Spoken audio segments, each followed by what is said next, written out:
Are there any bioethical issues of producing desired designer babies in absence of any medical requirements? Imagine being able to engineer your baby to filter out all possible problems and perhaps enhance its intelligence or athleticism or looks. Genetic manipulation is no longer just the stuff of science fiction. A designer baby or a Google baby is a term that refers to a product of a genetically engineered baby. These babies are designed while still in the womb to achieve more desired looks, skill, or talents. Designer baby is a term journalists coined to describe certain branches in the field of assisted human reproduction. Its purpose and main goal is to give parents more control over their offspring's genetic outcome before they are even born. According to Human Genetic Commission, designer baby is a term that can be used to describe a range of reproductive techniques such as PGD, sex selection, and trait selection. PGD, or pre-implantation genetic diagnosis, is a reproductive procedure that helps prevent birth defects and avoid genetic disorders or termination of pregnancy. It was discovered by Edwards and Gardner in 1968.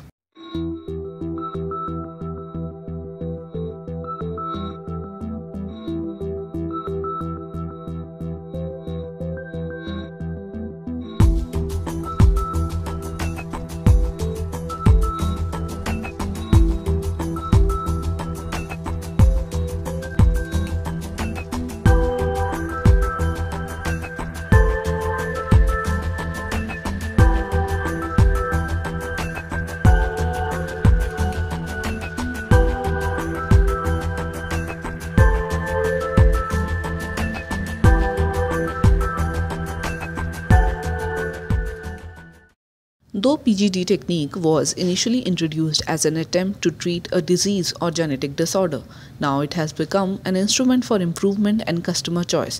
This has raised various ethical questions as to whether and to what degree medical science should interfere with natural reproduction. I would predict that by next year we will have determined sex with 100% certainty on a baby, and we will have determined eye color with about an 80% accuracy. It's very important that we not bury our heads in the sand and pretend that these advances aren't happening. A recent U.S. survey suggests most people support the notion of building a better baby when it comes to eliminating serious diseases. But Dr. Steinberg says using technology for cosmetic reasons shouldn't scare people away. Of course, once I've got this science, am I not to provide this to my patients? I'm a physician. I want to provide everything science gives me to my patients. At all? It does. I think he's wrong. I don't think we're going to get to eye color and hair color and freckles for a couple more years, but he's right in principle. We're headed that way. It is going to be possible to pick traits not because of diseases or avoiding dysfunction, but because somebody has a taste for a particular child or a preference for a particular child. He says that if it is available, why not offer it to his patients? He says he has the obligation as a doctor to do so. Do you agree with that?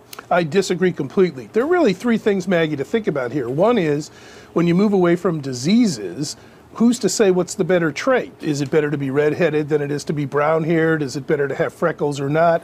Those sorts of things I think are very subjective and in some ways driven by our culture.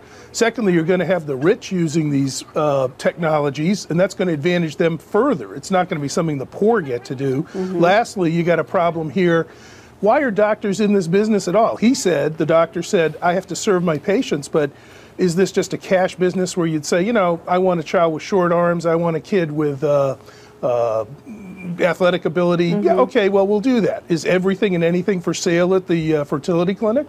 The various issues that we have come across during our research are religious, social, futuristic, genetic, and economic.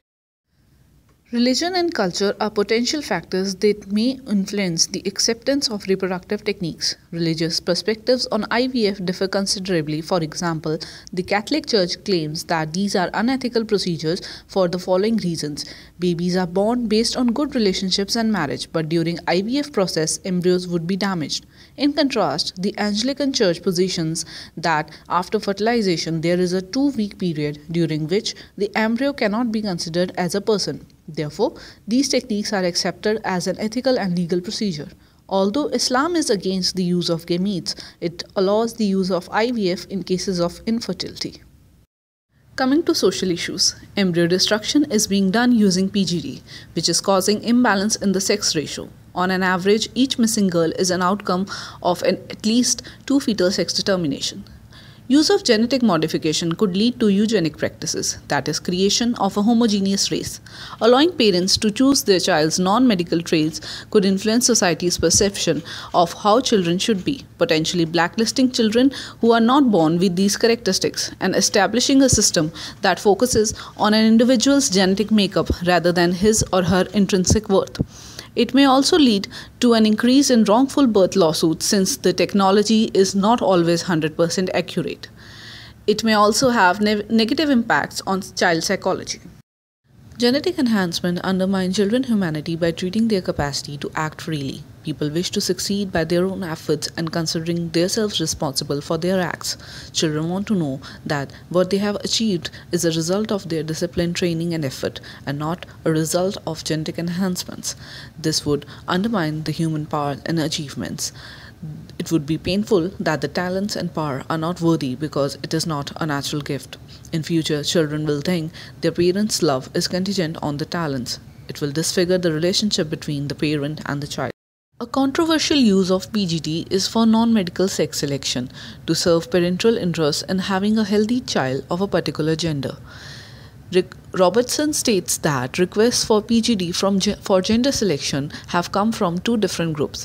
One is from people who wish to select the sex of their firstborn child. In almost all cases, the firstborn preference is for a male child due to cultural background that prefer males to perform certain rituals or to carry on the family line.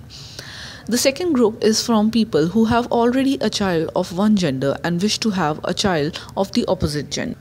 Robertson also states that there is a thin line between gender balancing and gender discrimination that can be easily crossed with this technique.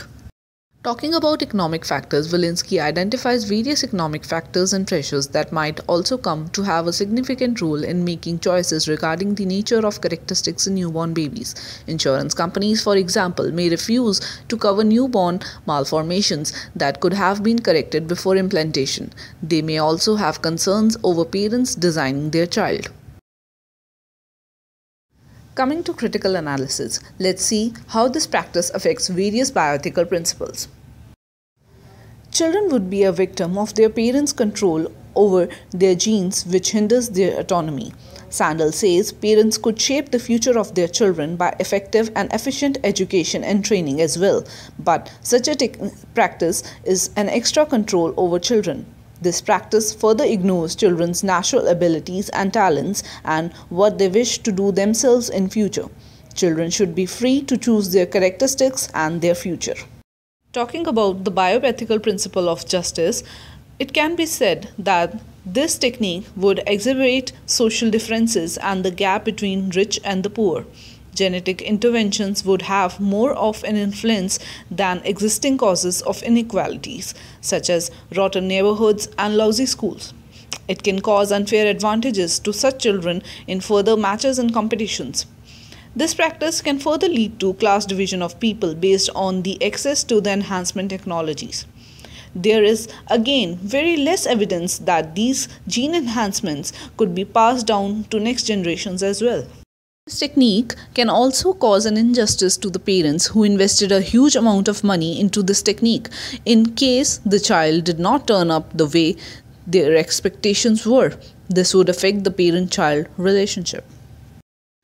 Although using these techniques for medical purpose of eliminating inheritable diseases is ethically accepted, however, in absence of such medical requirements, this practice cannot be compared with controlling food, vaccination, teaching, and disciplining of children activities. Designing your baby is no more a dream. Although science gives us the opportunity to select every detail of our child, it is recommended to avoid using these techniques, which have implications at personal, parental, societal, and global level. Genetic manipulations should be encouraged for improving the internal quality of life and not just external appearance. Designing a baby more or less takes us back to the times when eugenics was practiced, where the parents with desired traits were promoted and parents with undesired traits were eliminated or sterilized. From the ethical point of view, it is our duty to encourage the use of these techniques only for medical purposes. It is highly recommended that these procedures should be regulated and constantly reviewed. This work leaves us with further questions. Thank you.